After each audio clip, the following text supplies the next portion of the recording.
열왕기하 4장 1절에서 7절 말씀을 가지고요. 기적의 기름, 기적의 기름이라는 제목으로 하나님 말씀 증거하겠습니다. 칙필레라고 알죠? 칙필레. 드셔본 사람. 들어는 본 사람. 예. 드셔본 사람도 있고, 칙필레. 예. 칙필레. 그죠? 예. 근데 이 칙필레가요, 우리가 뭐 자주 가는 그 장소는 아닌 것 같습니다만, 그래도 지난 6년간 소비자가 뽑은 그 패스트 음식점의 1위를 계속해서 달리고 있습니다. 그래서 이 칙필레가 주로 이제 치킨을 이렇게 하는데, hamburger도 있나요? 햄버거도 있고, 네, 치킨도 하고. 그런데 그 초창기에 그 창업자가 하나님 중심으로 이렇게 그 시작을 한 그러한 음식점이라고 합니다. 그래서 하나님께 영광을 돌리고 또 이 일을 통하여 많은 사람들에게 부를 나눠줄 수 있는 그러한 하나님께 영광이 되는 그러한 비즈니스를 한다. 그래서 또 비즈니스를 하는데 일하는 사람들이 다 교회를 가야 되니까 주일날은 무조건 쉰다. 그래서 사실 비즈니스 하면서 주일날 쉰다는 게 쉬운 일은 아니잖아요.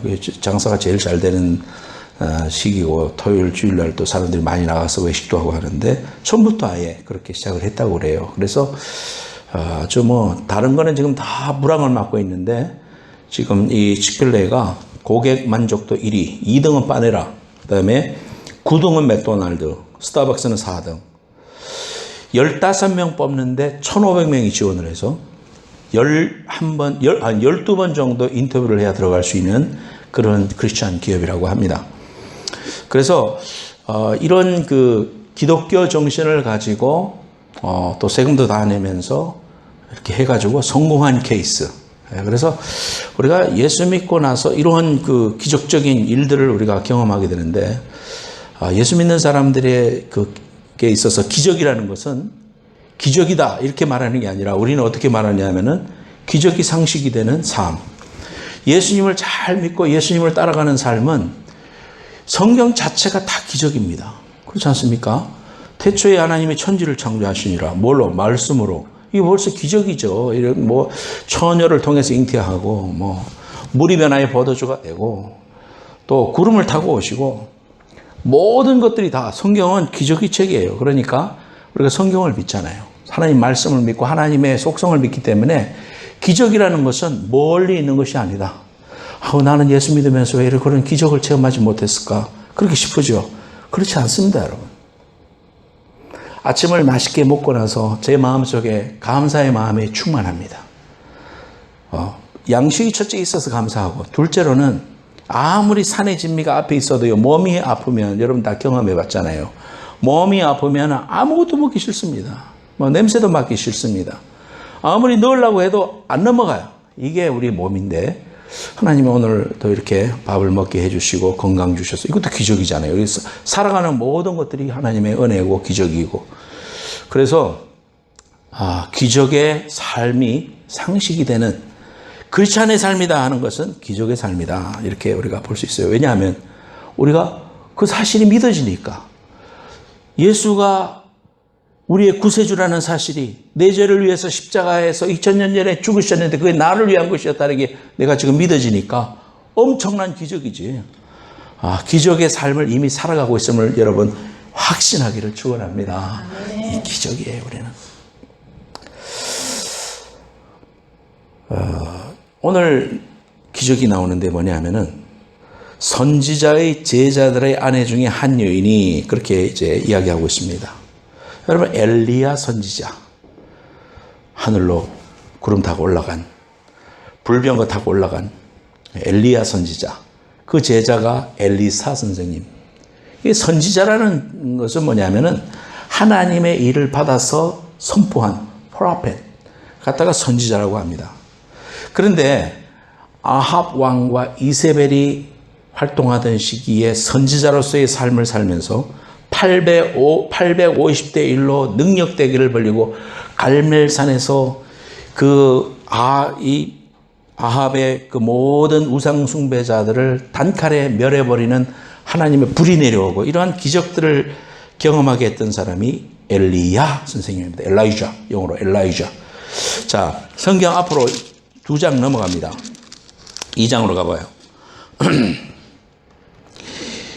2장 1절에 보면, 열왕기하 2장 1절에 보면 561페이지에 여호와께서 회오리 바람으로 엘리야를 하늘로 올리고자 하실세에 그랬습니다. 지금 하나님께서 죽음을 맛보지 아니하고 하늘로 올라간 사람 두 사람 있죠. 한 사람은 누굽니까? 에녹이고 또 한 사람은 엘리야입니다. 이 엘리야를 하늘로 올리고자 하실 때에 엘리야가 엘리사와 더불어 길갈에서 나갔다 그랬습니다. 길갈. 엘리야가 엘리사에게 이르되 청하건대 너는 여기 머물러라. 나는 베델로 가봐야 되겠다. 이제 그렇게 말하고 있습니다. 하니까 엘리사가 선생님 떠나지 마십시오. 나도 좀 같이 갑시다. 그래서 같이 갑니다. 베델로 내려갑니다. 3절에 베델에 있는 선지자의 제자들이, 그렇죠. 선지자의 제자들이, 베델에 선지자의 제자들이 있었다. 엘리야가 만들었던 신학교가 있었다 하는 사실을 우리 성경을 통해서 보게 됩니다. 엘리야가 그 당시에 아합 왕의 그런 폭행과 또 이세벨의 우상 숭배와 이런 걸 통해서 영적으로 떨어져 가는데 엘리야는 그 당시에 모였던 그 많은 따르는 사람들을 훈련하고 그 중에 한 사람이 엘리사 선생님인 거예요. 그래서 엘리사 선지자도 제자였습니다. 근데 그 당시에 제자들이 길갈에도 있었고 베델에도 있었습니다. 이제 하나님이 부르셔서 하나님께로 가는 귀한 일을 앞두고 자신이 세웠던 신학교에 가서 그 선지동산에 가서 선지동산에 있는 신학생들과 만나서 이야기하기 위해서 가려고 할 때마다 엘리사 선생님은 가지 마십시오. 나도 좀 같이 가주십시오. 그러면서 계속해서 따라 붙습니다. 4절 마지막에 보면 여리고에 이름에 그랬습니다. 여리고에도 있었고 베델에도 있었고 길갈에도 있었다. 그 신학교가 여러 군데로 나눠져 있었는데 한 50명씩 학생들이 있었다는 것을 우리가 성경을 통해서 볼 수가 있습니다. 5절에도 보니까 여리고에 있는 선지자의 제자들이 엘리사에게로 나와 이르되 오늘 이제 당신의 머리 위로 이제 데려가실 것을 당신이 봅니까? 그러니까 엘리사가 좀 조용히 해라. 그렇게 이야기합니다. 6절에 엘리야가 또 엘리사에게 이르되 청하건대 너는 여기 머물라. 여호와께서 나를 요단으로 보내시느니라.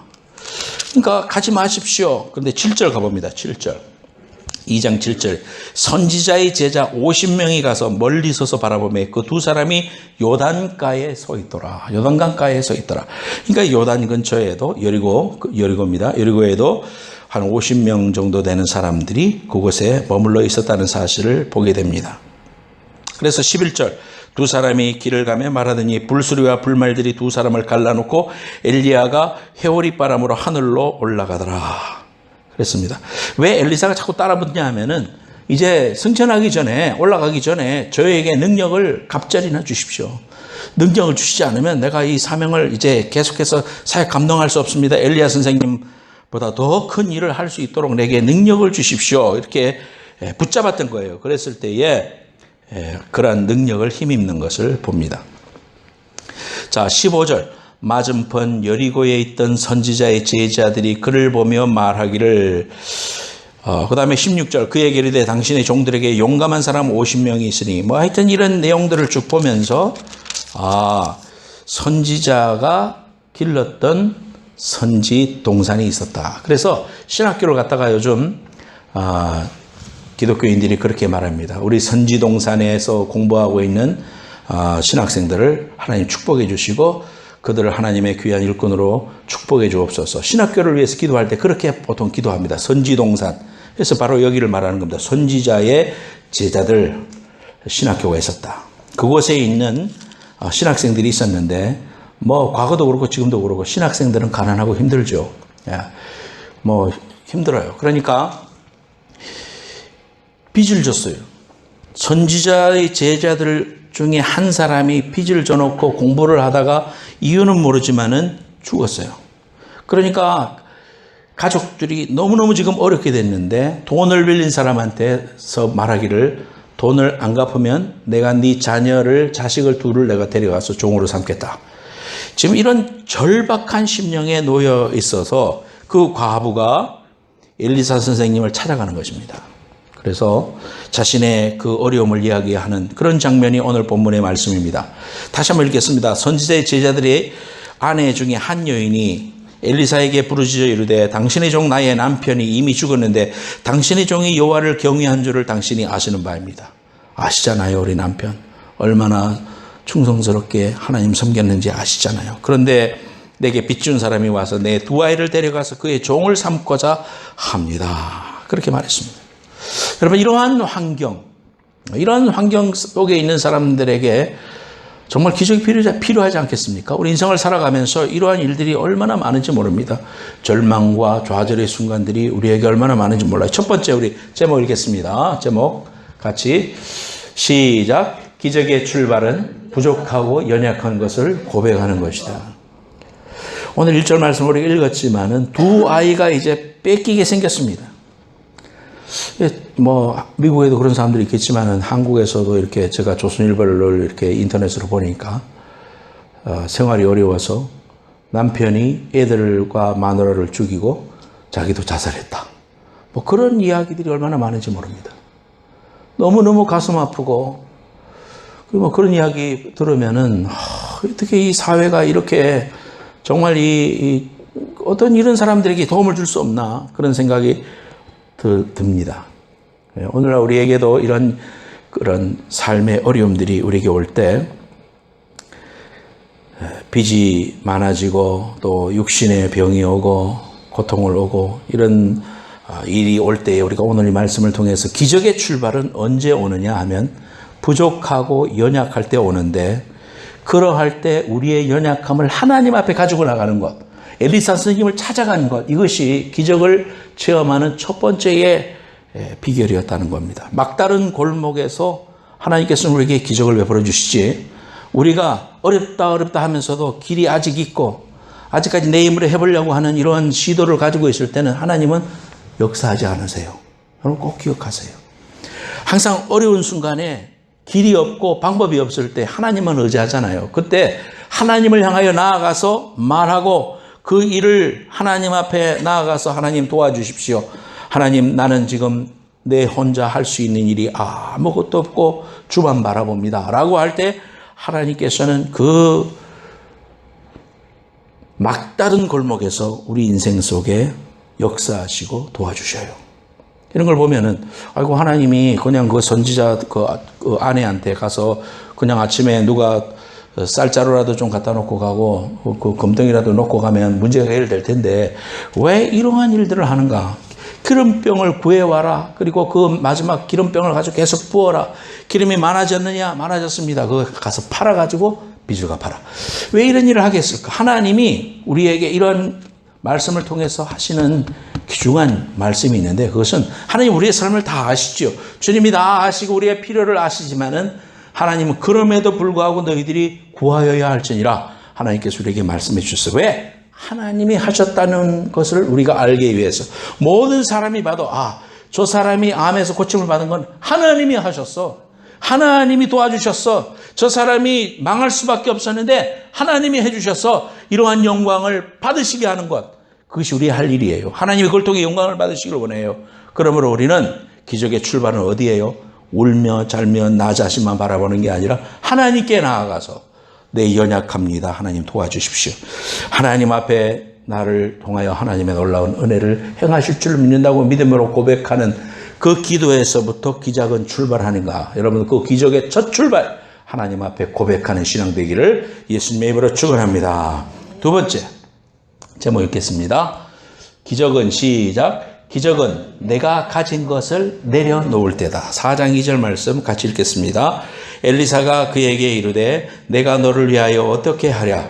내 집에 무엇이 있는지 내게 말하라. 그가 이르되 계집종의 집에 기름 한 그릇 외에는 아무것도 없나이다. 내가 가진 것을 내려놓았어요. 하나님이 물어보실 때 그냥 그래 내가 알아서 해줄게 이게 아니라 너한테 지금 뭐 있냐? 그렇게 물었습니다. 예, 기름 한 병 남았습니다. 이 기름 한 병 이제 이것이 나의 모든 것입니다 라고 했을 때에 내가 붙잡고 있는 것 또 내가 그래도 할 수 있다고 생각하는 이 모든 것들을 하나님 앞에 내려놓아야 돼요. 이런 말이 있어요. 세상 말로 곰팡이 핀 빵 한 조각이라도 있으면 그것에 대해 희망을 건다. 인간은 그렇게 어리석은 존재예요. 우리가 절망에 처했을 때 우리가 다 내려놓아야 됩니다. 주님, 나는 아무것도 아닙니다. 주님, 나를 도와주십시오. 나를 절망의 자리에서 건져 주시옵소서. 이런 고백이 하나님이 일하시는 순간이에요. 모세의 삶을 나누면은 40년 나눈다고 그랬죠. 그래서 내가 모든 것을 할 수 있어라고 했던 첫 40년 동안에 그는 난 I am someone 이렇게 말했습니다. 나는 무엇이야? 나는 무엇인가 되었어 라고 말했지만은 사람 죽이고 쫓겨다니고 목동으로 변합니다. 목동의 삶을 살면서 자기의 모든 왕족의 모든 것들을 내려놓고 자기의 경험도 내려놓고 자기의 모든 것들을 내려놓고 나는 아무것도 아니구나. I'm stupid구나. 그렇게 됐을 때 하나님께서 그가 80세가 되었을 때에 제3기가 되었을 때 하나님이 사용해 주시는 것을 볼 수가 있습니다. 여러분들이 붙잡고 있는 걸 내려놔야 돼요. 그것이 여러분의 자존심이 될 수도 있습니다.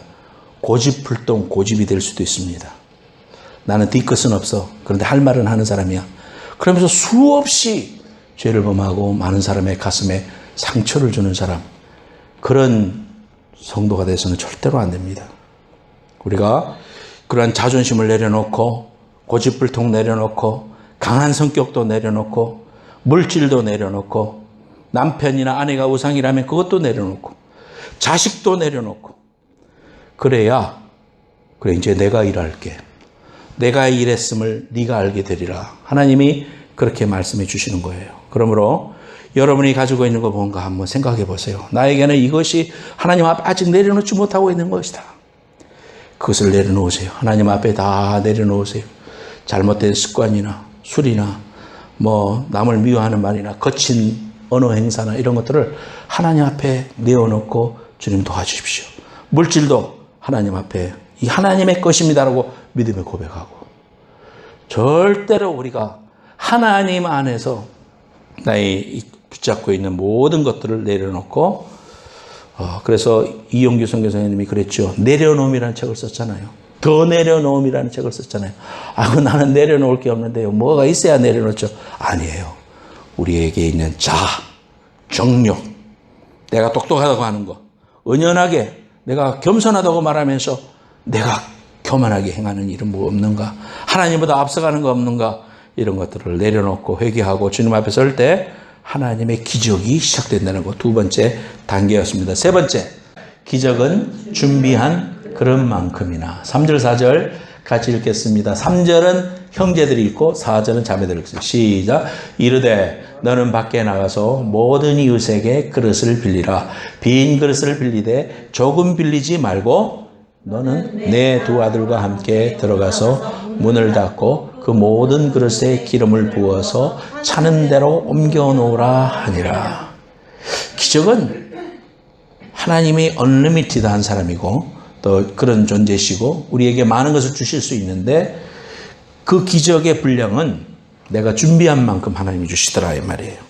그래서 사람들한테 가서 빈 그릇을 다 빌려와라. 그래서 막 가서 빈 그릇을 빌려옵니다. 그 빈 그릇에다가 이제 문을 이제 닫고 시큐리티를 하고는 자기에게 남은 그 기름을 가지고 한 방울 한 방울 다 붓습니다.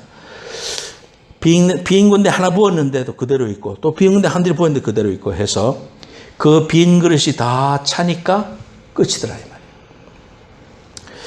우리의 앞에 기적은 얼마만큼 오는가? 우리가 준비한 그릇만큼 온다. 하나님의 능력에는 한계가 없어요. 다만 우리의 믿음의 그릇에 제한이 있다는 것을 우리는 압니다. 엘리사의 말을 들은 여인은 가서 아들들과 함께 이웃에게 그릇을 빌렸고 계속해서 가져와 했는데 그 그릇에 가득해서 하나님의 그 기름이 채워지고 우리의 믿음의 분량만큼 하나님이 은혜를 주십니다. 그러므로 여러분들이 하나님 앞에 믿음으로 기도할 때에 자신의 믿음의 분량만큼 기도하되 넘치게 그렇게 기도해야 되는 겁니다. 자신을 향해서도 하나님 나를 사용해 주시옵소서, 나를 통하여 하나님의 일을 이루시옵소서, 남편을 통하여 하나님의 귀한 역사를 이루시옵소서, 우리의 가정이 모든 사람들에게 정말 모범이 되고 사람들을 세워줄 수 있는 그러한 굿 크리스천으로서 하나님 그런 모델링이 되는 그런 교인이 되게 해주시고 또 우리의 사업을 통하여 하나님께 큰 영광이 돌려지게 하옵소서. 이런 믿음의 말들과 믿음의 그릇을 준비하는 거예요. 맨날 나는 아니야, 나는 부족해 이렇게 생각하지 말고 전능하신 하나님을 바라보고 믿음의 그릇이라는 것은 그 하나님 앞에 기도하고 하나님 앞에 소원하는 것들을 실제적으로 준비할 수 있는 그릇들을 준비하는 거예요. 언어 생활도 그렇고 생각하는 것도 그렇고 기도의 방향도 그렇고요. 기도할 때마다 하나님 우리 자녀들을 통하여 하나님의 영광을 받으시되 머리가 될지언정 꼬리가 되지 말게 하시고 사람들에게 도움을 줄 수 있는 그런 사람이 되게 해주시고 세계 선교에 앞장을 설 수 있는 그 일을 할 수 있도록 좋은 잡을 주시옵소서. 이렇게 기도하는 거예요. 하나님에게 영광을 위하여 그렇게 기도하고 내 건강을 위해서도 그렇게 기도하고 그렇게 하세요. 여러분 처음에 시작은 미약하였지만 네 나중은 창대한다고 그랬습니다. 오늘의 모습을 바라보지 말고 믿음으로 하나님이 이루실 5년 후 10년 후를 바라보면서 그렇게 믿음으로 간구할 때 그 기적은 우리가 준비하고 또 우리가 입으로 품고 선포했는 것만큼 하나님이 허락해 주신다는 사실을 여러분 꼭 기억하시고 여러분의 삶 속에 어떤 부분이든지 하나님께서 이런 기적의 기름으로 가득 채우시는 귀한 은혜가 함께 하시기를 예수님의 이름으로 축원합니다. 2010년에 있었던 사진, 이제 칠레 광산 사고로 저것이 영화로도 만들어져서 33이라는 33명이 700m 속에 갇혔어요. 2010년에 있었는데 칠레 광산의 붕괴 사고로 지하 700m에 매몰된 광부 33명이 69일 만에 전원 구조되기까지의 기적 같은 실화를 영화로 만든 그런 것입니다. 2010년 8월 5일에 칠레의 광산 이름이 산호세야. 산호세 광산이 갑자기 붕괴되었습니다. 700m 밑에는 섭씨 32도, 100도 이상이죠. 습도 95%. 그러니까 습도가 있으니까 100도 넘으면 얼마나 땀이 나겠어요. 그런데 그 지하 밑에 33명이 들어갔어요. 칠레는 국가 비상상태를 선포하고 막 기도하고 그 옆에 나라 볼리비아 사람도 있었기 때문에 볼리비아에서도 총기도하고 근데 17일 동안은 살았는지 죽은지 몰랐어요. 그런데 탐침봉을 통해 가지고 그 속에 사람이 살아있다는 것을 알아내게 될 때까지 17일이 됐어요. 그 17일 그 밑에다가 우리 존은 살아있다 해가지고 그 소식을 올렸을 때 사람들이 살아있구나 해가지고 이제 교신이 왔다 갔다 하는 거예요. 그래서 그 사람들을 구원하기 위해서 43일이 지났을 때부터 30cm 정도의 홀을 파가지고 다음 사진 볼까요? 보면은 그 지금 다 잘 안 나와 있지만은 왼쪽에 지금 요것이 땅으로 이렇게 비스듬하게 30cm 정도 사람이 서서 이렇게 들어갈 수 있는 터널을 700m 밑에까지 뚫습니다. 그래서 그 밑에 있는 사람들에게 연결이 되게 해가지고 거기서 물도 보내주고 또 뭐 동영상도 보내주고 또 성경도 보내주고 또 가톨릭 교황이 쓴 묵주도 보내주고 뭐 하여튼 이렇게 해갖고 그 밑에 사람들에게 소망과 기쁨을 줘서 그 사람들이 나오기 시작했습니다. 한 명씩, 한 시간에 한 명씩 이렇게 나오는데요. 10월 13일에 33명 전원이 구조되었습니다. 여러분들 다 기억할 겁니다. 700m 밖에서 총으로 모기를 맞추는 만큼 어렵다고 그래요. 그 밑에 사람들이 사는 데까지 뚫고 들어가서 연결하는 것이. 그런데 기도하고 또 그 안에 있는 사람들도 이제 밖에하고 연결됐기 때문에 소망이 있으니까 운동도 하고 3명씩 한 조를 이루어서 서로 기도하고 보살폈고 또 예수 영화, 성경 MP3, CCC 로고, 성경 티셔츠 또 그 티셔츠 이렇게 써놨대요. 시편 95편 4절 주님 감사합니다. 땅의 깊은 곳이 그의 손안에 있으며 산들의 높은 곳도 그의 것이도로다.